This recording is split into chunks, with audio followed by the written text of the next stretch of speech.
អ្នកមានសិលរក្សាកាយល្អវិជ្ជាល្អចិត្តល្អជាលក្ខណៈរបស់បណ្ឌិតលក្ខណៈបណ្ឌិតហ្នឹងត្រង់កាយស្អាតវិជ្ជាស្អាតចិត្តស្អាតកាយស្អាតហ្នឹងគឺសម្រាប់ធ្វើអី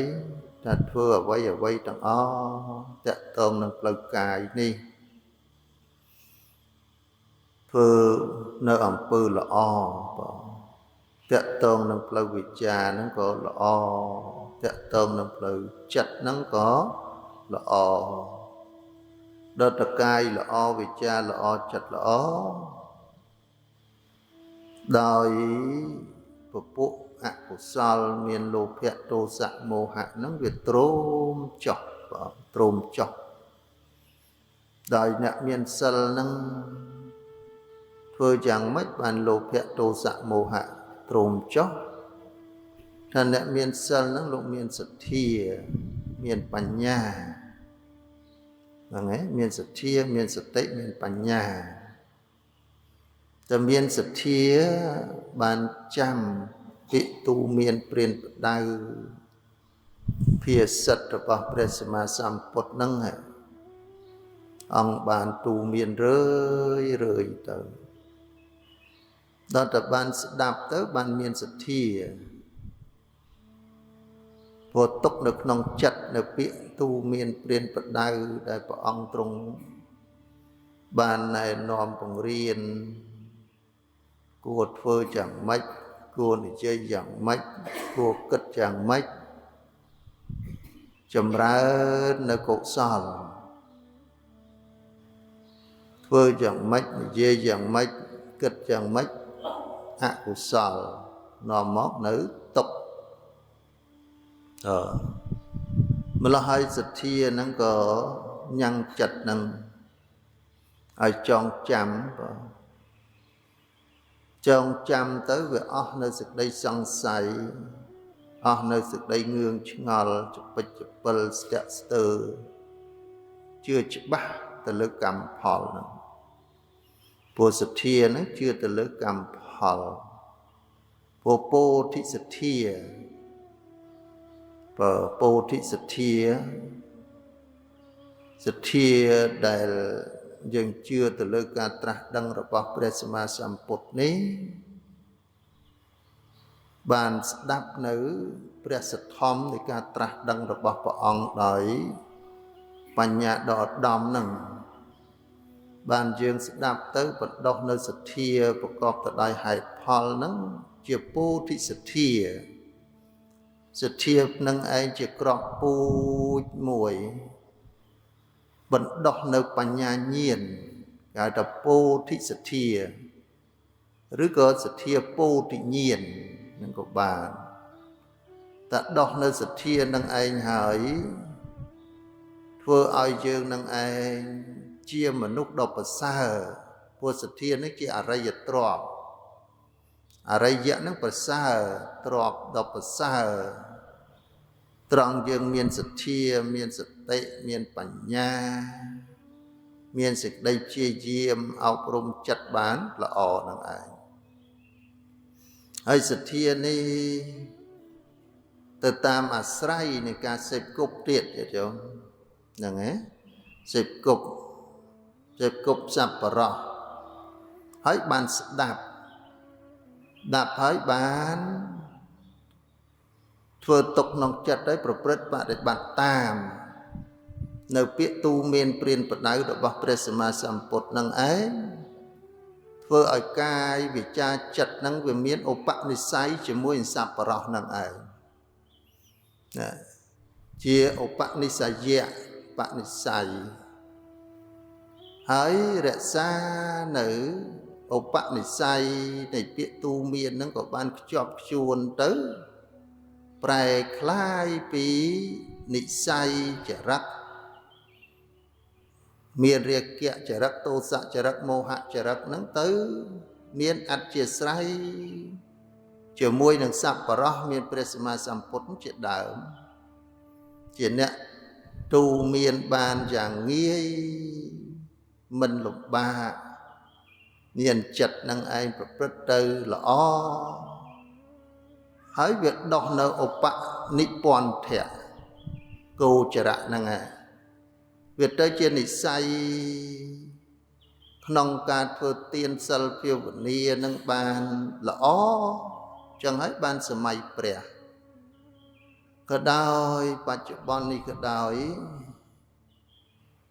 យើងមានព្រះសម្មាសម្ពុទ្ធហើយមានគ្រូបាអាចារ្យហើយបានទៅសេពគប់សប្បុរសដោយព្រះភិក្ខុសង្ឃក៏ដោយភិក្ខុសាមណេរបាសកបាសិកាដែលជាសិស្សគុណរបស់ព្រះសារីបុត្រយល់ទេតែបានសេពគប់ព្រះសារីបុត្រនឹងមានបញ្ញាឆ្លាតដូចព្រះសារីបុត្រចឹងហ្នឹងណាគាត់តែឃើញដំណើរតំណងនិយាយពាក្យពេចន៍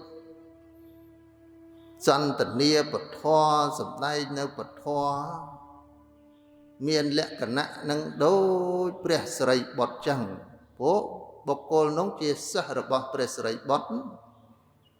បានស្ដាប់ធម៌របស់ព្រះសប្បុរសគឺព្រះសារីបុត្រនឹងម្ល៉េះឲ្យពាក្យទូមានរបស់ព្រះសារីបុត្រព្រះសម្មាសម្ពុទ្ធនេះក៏ធ្វើឲ្យកាយវិចារចិត្តនឹងមានឧបនិស្ស័យណាបដោះនិស្ស័យនឹងដូចព្រះសារីបុត្រចឹង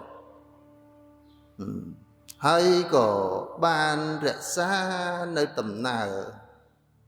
នៃការចេះដាក់ចាំអរិយាបថចិញ្ចឹមជីវិតរហូតដល់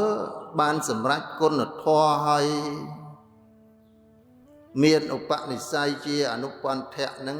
ជាចំណងជាមួយនឹងព្រះសារីបុត្រចឹងសិស្សរបស់ព្រះមោគលានបានស្ដាប់ធម៌របស់មោគលានអាស្រ័យជាមួយសប្បុរសស្ដាប់រឿយធ្វើទុកក្នុងចិត្តទៅពុទ្ធនិស្ស័យព្រោះធ្លាប់សន្សំច្រើនជាមួយលោកចឹងទៅក៏មានបញ្ញាចូលចិត្តឈានសមាបត្តិរិទ្ធសម្ដែងពធរស់នៅចិញ្ចឹមជីវិតសន្តានាធម៌នឹងដូចជាសប្បុរសដូចព្រះមោគលានហ្នឹងទៅសាវករបស់ព្រះកស្សបៈសិស្សគុណទាំងឡាយបានអាស្រ័យជាមួយព្រះកស្សបៈហ្នឹងមានសភាពចូលចិត្តទុដងមានសិលសង្រួមល្អពាក្យពេចន៍ទូមានព្រានប្រដៅនឹងមានអតចរិតលក្ខណៈ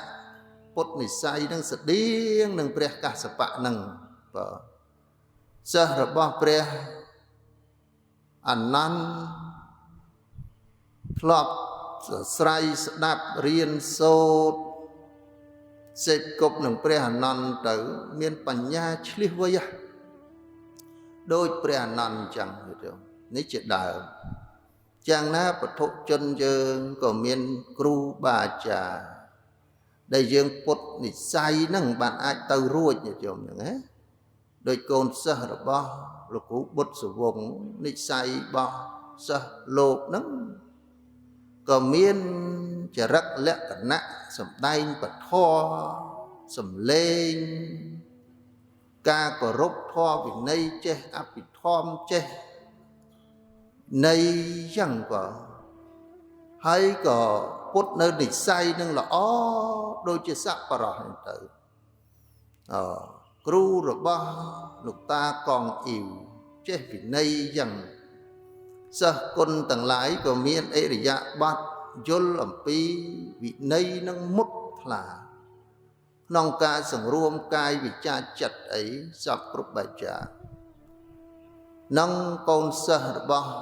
ប្រសពសំធឿនក៏ត្រូវមានអញ្ចឹងដែរហើយយើងអស់គ្នានឹងឥឡូវហ្នឹងវាដូចណាខ្លះហ្នឹងណាឬក៏នៅតែដូចតែខ្លួនឯងតែដូចតែខ្លួនឯងទេទៅអត់រួចទេហ្នឹងណាទៅមានគ្រូបាអាចារ្យនឹងសម្រាប់បដោះនៅឧបនិស្ស័យដោយក្រុមគ្រួសារកូនចៅនាងវិសាខាបនិស្ស័យនឹងចូលចិត្តគោរពគុណពុទ្ធពធធ្វើទានរៀបចំ ចៃវរៈបណ្ណបាតទីសនាសនៈកិលានភេទជ្ជៈនឹងវាថ្នាក់បងព្រមម្ចាស់នឹងលោកដឹកនាំទូមានពាក្យសម្ដីសម្លៀកបំពាក់កាយវិការស្ទើរតែដូចចឹង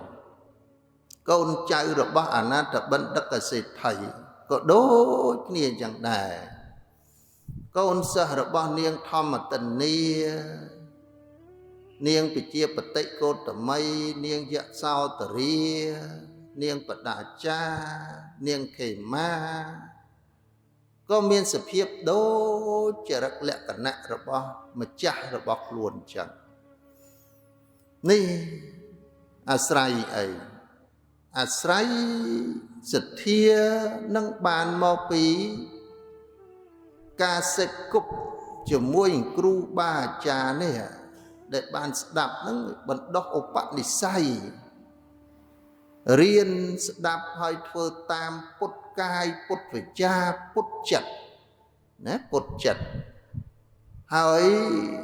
ក៏ធ្វើទុកនៅក្នុងចិត្តនៃពាក្យទូមានព្រានប្រដៅរបស់គ្រូបាអាចារ្យជាសប្បុរសនឹងរឿយនៅពាក្យពេចន៍ហ្នឹងហើយធម្មានុធម្មយកបដិបត្តិតាមបើកាយ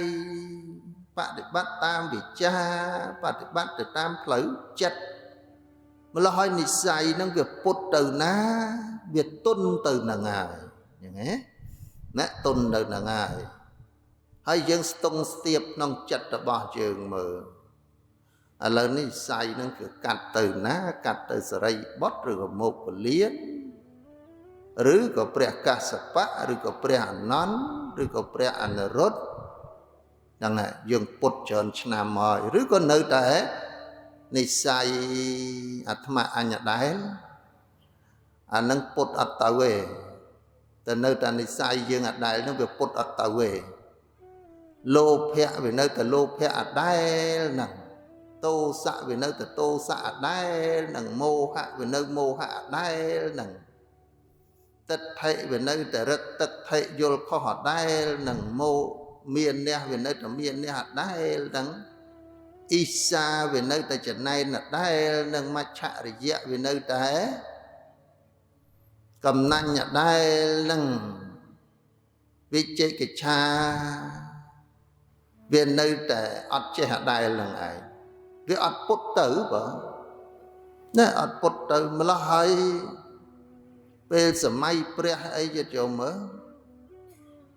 ពេលណាដែលកូនសិស្សសរិបុត្រប្រមុខកលៀនព្រះឧបល័យព្រះអនន្តកស្សបៈទោះបីជាលោកនឹងសុគតបរិនិព្វានទៅក៏កូនសិស្សនៅក្នុងសំណាក់នឹងទុនដូចលោកចឹងហ្នឹងណានេះបានយើងនឹងពុទ្ធនិស្ស័យនឹងទៅរកសប្បុរសហេតុអីបានពុទ្ធបានដោយសារគោរពសប្បុរសដែលជាគ្រូបាអាចារ្យនឹងជាថេរៈនឹងជាមហាថេរៈនឹងហើយយកពាក្យពេចន៍ទូមានព្រានប្រដៅយកមកទុកនៅក្នុងចិត្តនឹងតតែមិនទេយោធម្មੰសុនន្តិតតែជឿជាក់បាទជឿជាក់ណាស់ហ្នឹងហើយបានអាចពុតបានហ្នឹងហើយតតែសពចេតោសមណាហរិទ្ធវាបានន័យថាពាក្យពេចន៍នឹងស្ទើរតែ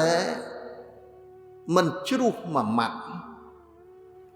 ពាក្យពេចន៍អត្តន័យអត្តរសខ្លឹមសារនៃពធហ្នឹងស្ទើរតែអត់ជ្រុះមួយម៉ាត់ទេខ្ញុំហ្នឹងព្រោះអីអោរិទ្ធវាសោតោហ្នឹងព្រោះទៀងស្ដាប់ចិត្តផ្ចង់ណាចិត្តផ្ចង់ម្ល៉េះហើយសម័យព្រះដែលសរិបុត្រប្រមុខកលៀននិស្ស័យដូចព្រះអីនេះដូចអនន្តអីនេះបើអត់បានជួបព្រះជួបតែព្រះអនន្តដែលមាននិស្ស័យដូចព្រះហ្នឹងក៏បានដែរព្រោះសំដែងអ្វីនឹងថានិស្ស័យដូចព្រះចឹងកូនសិស្សសរិបុត្របើអត់សរិបុត្រទៅទេកូនសិស្សនឹងថា ស្ដាប់ទៅដូចស្ដាប់ព្រះសិរីបុត្រចឹងអញ្ចឹងណាព្រះមោគលានដូចស្ដាប់មោគលានចឹងហ្នឹងហើយបេះបិទចឹងព្រោះស្ដាប់រឿយទូមានរឿយប្រតិបត្តិរឿយនិស្ស័យរបស់យើងហ្នឹងទៅជាអ្នកមានសទ្ធាហើយអ្នកសទ្ធាហ្នឹងកើតពីការសេពគប់ពុទ្ធនិស្ស័យហ្នឹងកើតពីស្ដាប់សទ្ធម្មសនន្តិហ្នឹងគឺការកើតស្ដាប់ហ្នឹងមច្ឆេរៈមលាំងវាដោះបើមច្ឆេរៈហ្នឹងមលាំងគឺមន្ទិលមច្ឆេរៈហ្នឹងវាជំរះពីមន្ទិលដូចយើងដោះអីឆ្នាំងផ្ទះហ្នឹងវាស្លដាំយូរទៅទុកចោលទៅវាសិតតែច្រេះសិតតែខ្ញាប្រឡាក់វាដោះទៅវាមានសភាពថ្មីនឹងស្តៀងអាដើមមកណាដូចដើមណោះយ៉ាងណាចិត្តរបស់យើងនឹងដូចគ្នាពេលណាយើងដោះខាត់ទៅចិត្តនឹងឯងវាមានលក្ខណៈឧបនិស្សយៈនឹងមានឧបនិស្ស័យជាសប្បុរសនឹងទាំងផ្លូវកាយទាំងផ្លូវវិជ្ជាទាំងផ្លូវចិត្តនឹងល្អអរខៈព្រោះយើងសន្សំឧបនិស្ស័យនឹងឯងដោះជ្រះនឹងអរខៈក៏រសានឹងដោះជ្រះនឹងទាំងកាយវិការទាំងពាក្យពេចន៍ទាំងចិត្តរបស់យើងម្ល៉េះហើយអិរិយាបថដេកដើរឈរអង្គុយនឹងឯងសំរុំជាទីជ្រះថ្លាឧបនិពន្ធៈចំណងរបស់សប្បុរសនឹងដែលយើងបានសេចគប់មានសេចក្តីស្និទ្ធស្នាលអធ្យាស្រ័យប្រតិបត្តិតាមនឹងធ្វើឲ្យមានខ្លឹមសិលសារៈនឹងសិលនឹងឯងកាយល្អវិជ្ជាល្អចិត្តល្អនឹងថាដូចព្រះសិរីបុត្រចឹងហ្នឹងហ៎ដូចព្រះអនន្តចឹងដូចព្រះឧបល័យចឹងដូចព្រះអនុរុទ្ធចឹងទៅតាមអធ្យាស្រ័យគ្រូបាអាចារ្យចឹងឧបនិពន្ធៈអញ្ចឹងយល់ដោះអញ្ចឹងអរិយបទនឹងឯងជាពុទ្ធនិស្ស័យនឹងបានល្អហើយប្រពៃណីរបស់គ្រូបាអាចារ្យក្នុងការបង្ហាត់បង្រៀនតាមលំនាំនៃពុទ្ធឱវាទរបស់ព្រះសម្មាសម្ពុទ្ធនឹងទើបយើងការពារថែរក្សានៅព្រះពុទ្ធសាសនានេះមានបែបផែនជាសប្បុរសចុះកូនសិស្សរបស់ទេវទត្តថាចេញមកថាដូចទេវទត្តអញ្ចឹងណាកូនសិស្សឧបនុនថាចេញមកដូចឧបនុនអញ្ចឹងដឹងតែពីចង់បានអញ្ចឹងប្រមូលឲ្យអត់ចេះគ្រប់ទេហ្នឹងឯងកូនសិស្សឧបនុននឹងប្រមូលហើយទៅវត្តនេះបានស្បង់បានចពោបានអាហារភោជនបានស្ពាយសេនាសនៈបានអីកលៀនភេទជ្ជៈនឹងខ្ចប់វិចអស់ហើយយើងកូនសិស្សឧបនុនដែរមិនហ្នឹងហ៎បានខ្លួនឯងឲ្យសុំឲ្យអ្នកដតីទៀតនឹងឧបនុននេះឲ្យមិត្តខ្ញុំនៅចិត្តនឹងមិនថែមមួយទៀតឲ្យក្លៅខ្ញុំធ្លាប់ស្គាល់ពីមុននឹងមួយទៀតហ្នឹងហើយទៅចូលភាសាហើយដាក់ស្បែកជើងវត្តនោះមកគូដាក់ថងយាមវត្តនោះមួយទៅដាក់ឈើច្រត់វត្តនោះមួយទៅដល់ចេញភាសាដើរប្រមូលខ្ញុំកណាផ្ញើបែកជើងមកគូក្នុងវត្តហ្នឹងខ្ញុំកណាមានចំណែកដែរហ្នឹងណាដាក់ឈើច្រត់ហ្នឹងខ្ញុំកណាមានចំណែកដែរហើយយើងគិតនៅក្នុងចិត្តមើលព្រះសម្មាសម្ពុទ្ធព្រះអង្គទ្រង់សម្ដែងនឹងដើម្បីអីថាសម្ដែងព្រះអង្គគង់នៅក៏ដូចយើងនឹងដែរហើយទាំងអស់នឹងព្រះអង្គទ្រង់សរសើរឬក៏ព្រះអង្គទ្រង់តេះដៀលខ្ញុំយល់ទេបើព្រះអង្គទ្រង់តេះដៀលទេអរិយបទទាំងអស់នឹងអត់ល្អទេអត់ល្អអញ្ចឹងហ៎ហ្នឹងហើយសុំអីអង្គាសនេះសម្រាប់លោកគ្រូនេះ xong bân ba tới sầm mép lục hú nô ô nâng con sơ open nun nâng ấy open nun du tới cái phát đăng pre sama sampot à nâng ấy ông ơi pre open nun nâng xong ọt miên yên khma anh tinh tuôi sắc bóng nâng ấyហើយព្រះអង្គគង់តែនៅកន្លែងឯប៉ុន្តែគេចេះតែប្រាប់ព្រះអង្គអញ្ចឹងទៅព្រះអង្គហៅព្រះឧបនុតនឹងបានបន្តិចអញ្ចឹងទៅល្អបន្តិចអញ្ចឹងទៅភ្លេចរួចទៅសំទៀតវានិស័យនឹងវាស្អិតជាប់ហ្នឹងបងហ្នឹងហើយនិស័យអញ្ចឹងមកសំដែងអញ្ចឹងយល់ទេញោមណោះណែឲ្យដឹងថានិស័យហ្នឹងដើម្បីយើងអត់មានឱកាសភ្ជាប់និស័យហ្នឹងជាមួយនឹងសប្បុរសប្រមាណទេឡោះឲ្យតទៅយល់អញ្ចឹងបានយើងរៀនធម៌ហ្នឹងឆាប់ឡើងថ្នាក់ហ្នឹងហ៎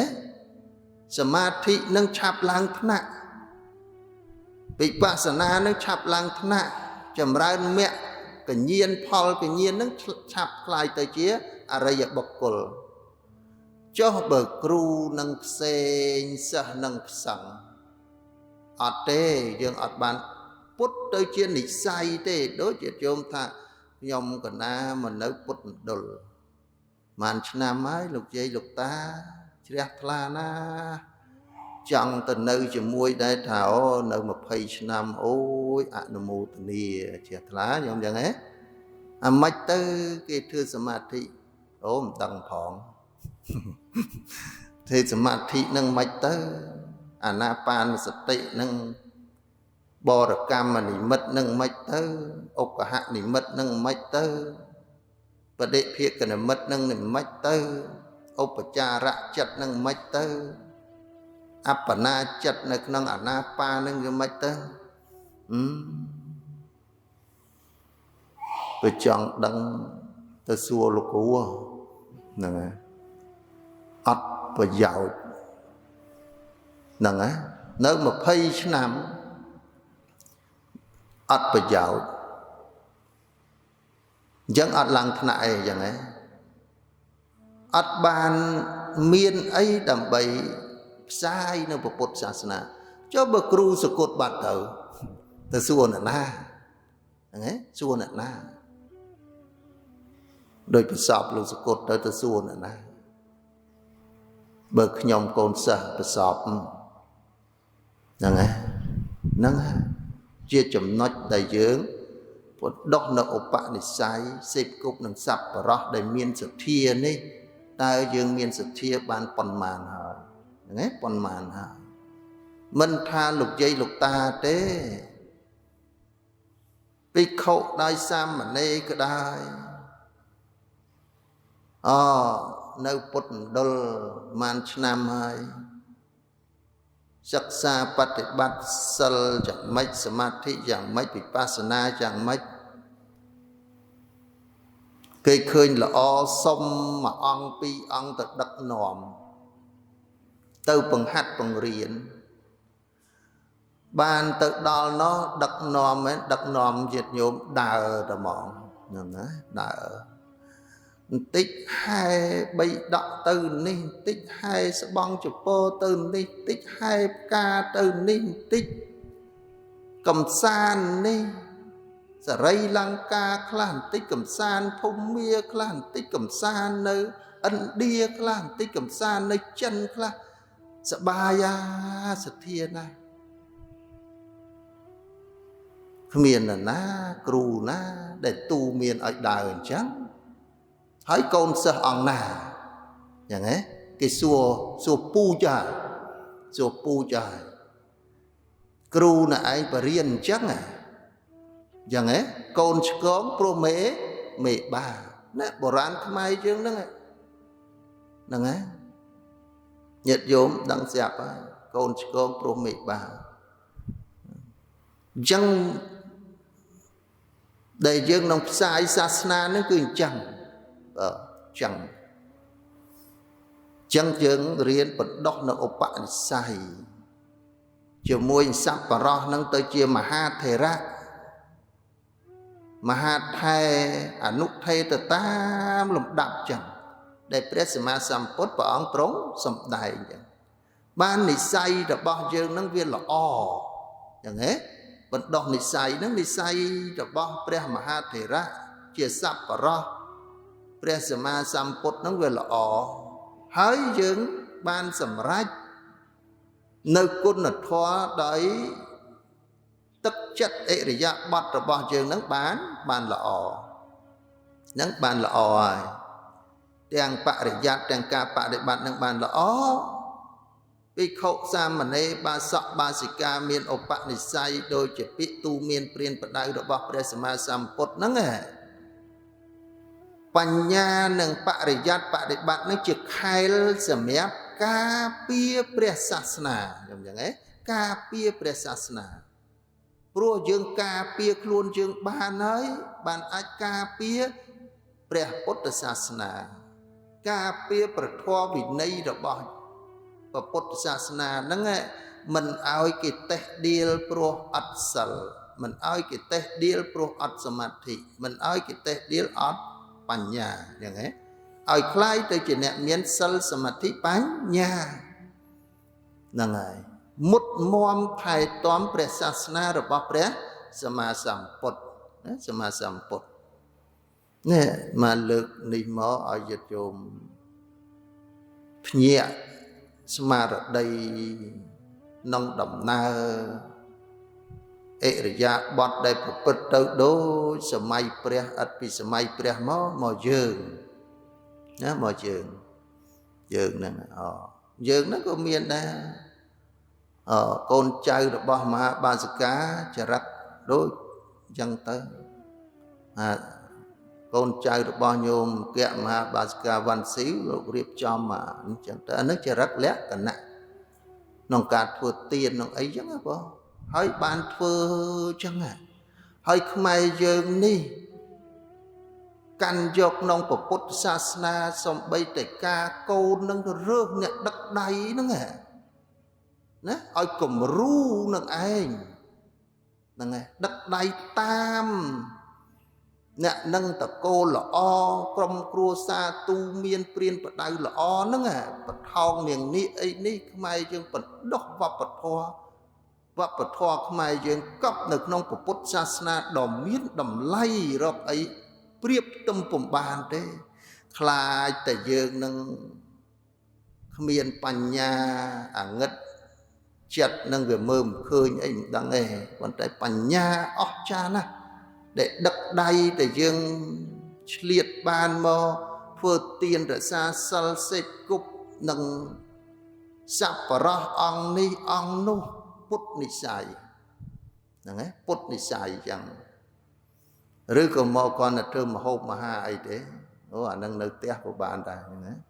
និស្ស័យអង្គនេះបកាយឆាន់នេះនិស្ស័យអង្គនោះបកាយកំងនោះអានឹងវាគ្មានប្រយោជន៍អីទេយើងនៅផ្ទះក៏កំងអញ្ចឹងមកដល់នេះក៏នៅតែអញ្ចឹងហ្នឹងណាបន្តិចទេតែនៃខ្លឹមសារប្រពុតអវាទរបស់ព្រះអង្គនៅក្នុងព្រះត្រៃបិដកនេះខ្លាចញាតិញោមគ្រូផ្សេងចិត្តសិស្សផ្សេងហ្នឹងហើយអញ្ចឹងវាអត់អាចថែរក្សាប្រពៃណីដ៏ល្អនឹងទេហ្នឹងហើយល្អនឹងបានទេបើគ្រូនឹងមុតមមនៅក្នុងសិលសមាធិបញ្ញាក្នុង100នាក់អន់ណាស់ក៏កូនសិស្សនឹង80នាក់ដែរអញ្ចឹងហ៎ដូចសម័យព្រះឧបនិស្ស័យនៅក្នុងក្រុងសាវត្ថីប្រមាណ7កោដ70លាននាក់និស្ស័យទៅជាព្រះសម្មាសម្ពុទ្ធទៅជាអរិយបុគ្គលប្រមាណ50លាននាក់យល់មើលវាខ្ពស់ហើយ10លានទៀតជាកល្យានពធុជនកំពុងពុតពួកអាចារ្យនិក្រអត់អាចមកបៀតបៀននៅព្រះសាសនារបស់ព្រះសម្មាសម្ពុទ្ធទេពីព្រោះនិស្ស័យចរិតរបស់ព្រះអរិយបុគ្គលភិក្ខុនៃឧបាសកបាសិកាគាត់ទៅចេញមកថាអូនេះមិនមែនកូនសិស្សព្រះសម្មាសម្ពុទ្ធមិនមែនកូនសិស្សសរិបុត្រ អាណន់អីទេព្រោះមើលទៅដូចពួកអាចែលអញ្ចឹងហ៎និស័យអាចែលនិស័យនិគ្រុននិស័យបរិពាជុនិស័យពួកជេននិស័យរបស់អីទេអាចែលនេះគាត់នឹកឃើញកូនសិស្សចែលហើយព្រោះអត់ខោអត់អាវស្រាប់អញ្ចឹងហ៎វាទៅតាមនិស័យអញ្ចឹងបាទនិស័យអញ្ចឹងបើយើងអត់ដឹងគោលដៅក្នុងការទូមានព្រះសម្មាសម្ពុទ្ធទេយើងអត់អាចពុទ្ធនិស័យទៅជាជាមួយសប្បុរសទទួលនៅធម្មមរតកសិលសមាធិបញ្ញាសម្រាប់ទីពឹងទីរលឹកនោះបានទេនេះជាគុណជាតិមួយដ៏ល្អនៅក្នុងព្រះសាសនារបស់ព្រះសម្មាសម្ពុទ្ធ